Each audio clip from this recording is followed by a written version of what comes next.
Welcome to Nakuru City. They call this the land of unlimited opportunities, and among those opportunities is quality education. This is where St. Paul's University comes in. Within the heart of Nakuru City, you'll find St. Paul's University Nakuru Campus.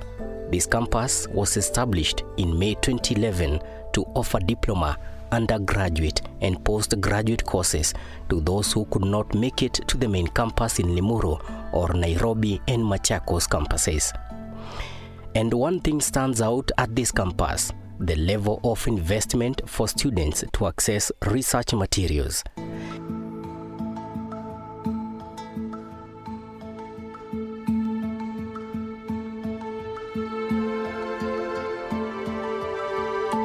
So do you ever wonder what is the place of a library in learning institutions such as this university? Or rather, do you ask yourself, why is it that we must have libraries in universities? Well, come with me at St. Paul's University Nakuru Campus Library, where we will talk to one Davis Mtaki, who will help us answer those questions, including the place of e-learning today. Because as you know, technology is taking over and we cannot be left out. This is Mizani Elimu episode 1, and my name is Pius Agata.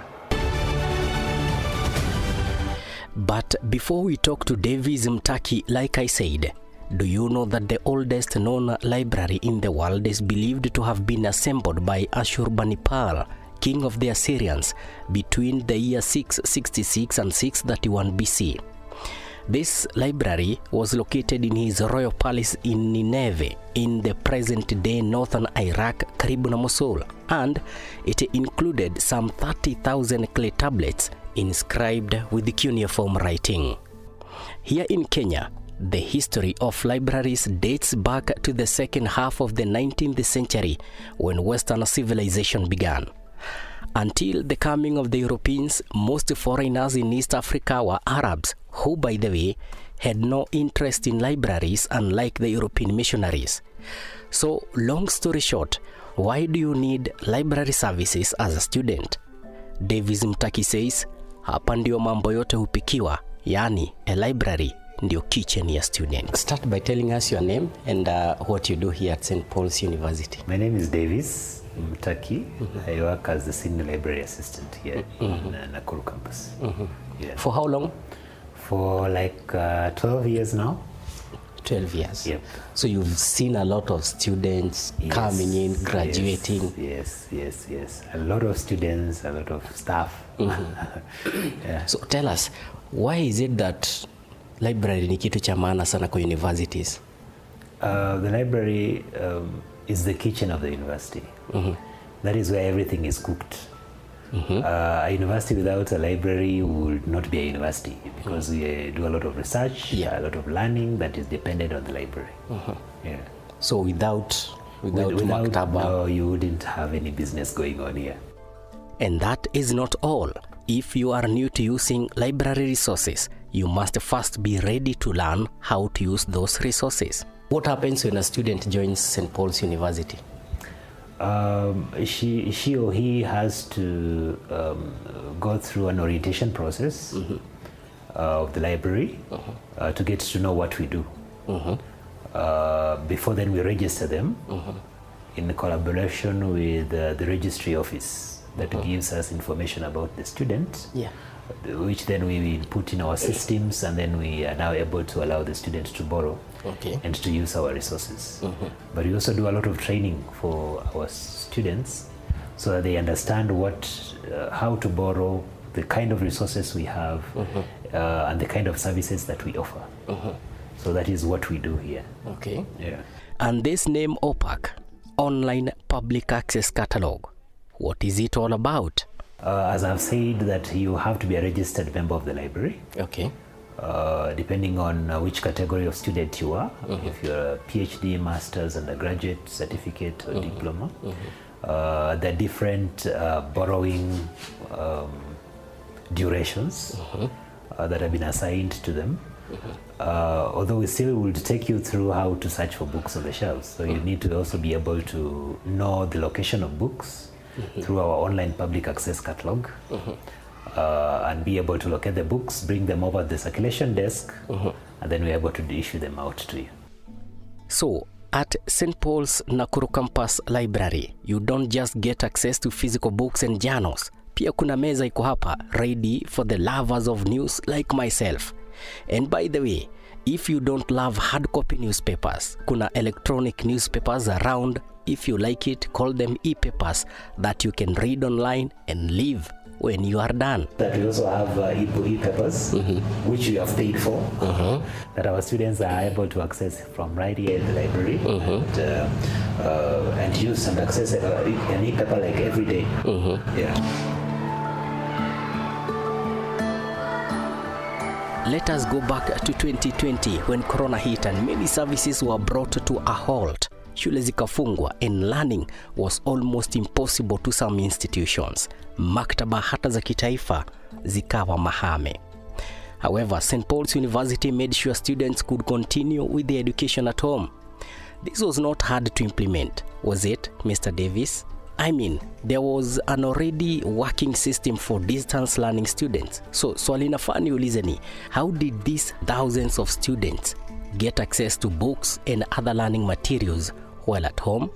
The library came up with an institution repository. We had it, but it wasn't very active then. But it is now, where we have a lot of online information materials.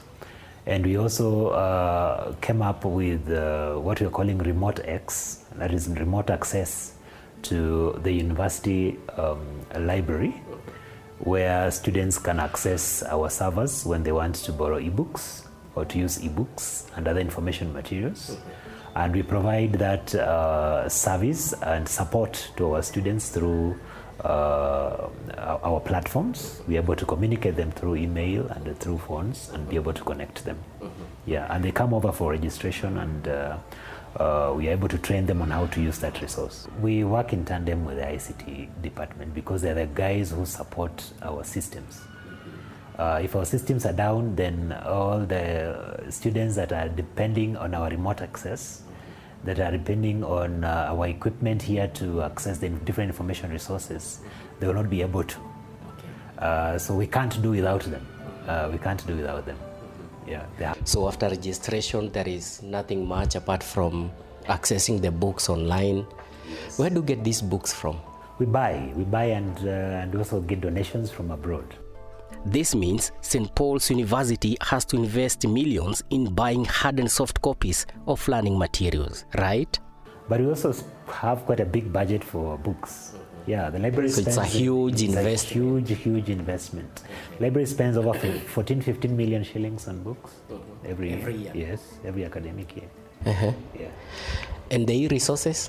And the e-resources also pay for them. They're not free. Yeah. The journals? They're not free. We pay for them in millions. The newspapers? Yes, we pay. So what do I need to have or know to access these books if I'm a student at St. Paul's University? So if I'm a new student and I want a book maybe on Christian values, do I have to know the title of the book or the number of the book? Not specifically or not only the title of the book. You still can access the book by knowing the author. The International Standards book number will also give you access to the book. But one thing that you must know how to do is to use our online public access catalog, which we usually teach and to train our students on. It will give you access to the library holdings, the kind of information materials we have, and the allocation. So if you're having any trouble then locating this book on the shelves, then you could come over the library and the librarian will show you where it is. Yeah. So finally, I have my book that I wanted, Practical Ethics, 2nd edition by Peter Singer. And like David said, kuna namba hapa. This is BJ 1012, the one that we got from the OPAC. And for the students who think kuingia kwenye maktaba na kufanya research is a waste of time, Mtaki has some wise words. You just can't avoid plagiarism if you don't read or do research. Some students think it's a waste of time. That is doing research. That is wacha niingie class nisome, like niende, why should I come and research? Because you stand on the shoulders of the great people. I will say the same thing about the academics, that you can only build on the ideas that others have developed. Yeah. And those ideas are in books. So you're not going to reinvent the wheel when it has already been invented. Yeah. And of course, researching is one way of avoiding plagiarism. It's actually the main way of avoiding plagiarism. So without it, you will have plagiarized someone's work. Okay. So talk to students who avoid library work. It's an unfortunate thing. You cannot do without a library. In the process of learning, or even when you're out of here, you must be able to use what has already been generated by others.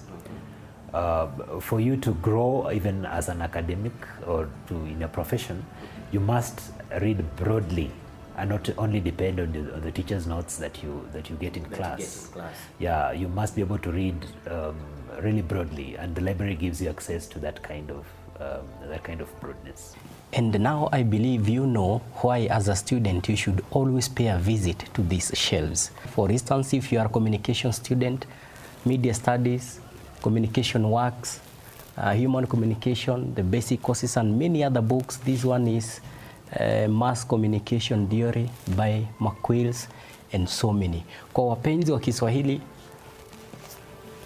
Kiswahili Kitukuzwe is here, and many more. Chemichemi za Kiswahili is here. Kutoka meza ya Mizani ya Elimu, that would be all for now. On behalf of my colleagues, my name is Pius Agata. See you next episode.